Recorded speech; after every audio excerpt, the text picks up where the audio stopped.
নেতাকর্মী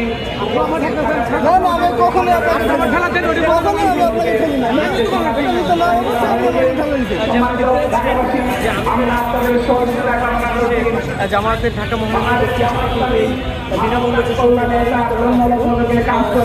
অব্যাহত রেখেছে। আপনারা দেখছেন যে এই যে পল্টন মোড় দিয়ে শহরটির পাশে যারা রয়েছে তাদের মাঝে বিনামূল্য নতুন বাংলাদেশকে সাজানোর জন্য বাংলাদেশ জামায়াতের মানবতার কল্যাণের সকল কর্মসূচি প্রচন্ড গরমে যখন ঢাকাবাসী সহ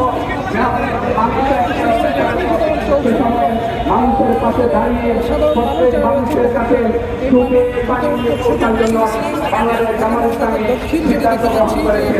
আমরা বিশ্বাস করি ঢাকাবাসীর ভালোবাসায় এই আন্দোলন ইতিমধ্যে তৃপ্ত হয়েছে। ঢাকাবাসীর ভালোবাসায় ইতিমধ্যে আমরা এই আন্দোলনে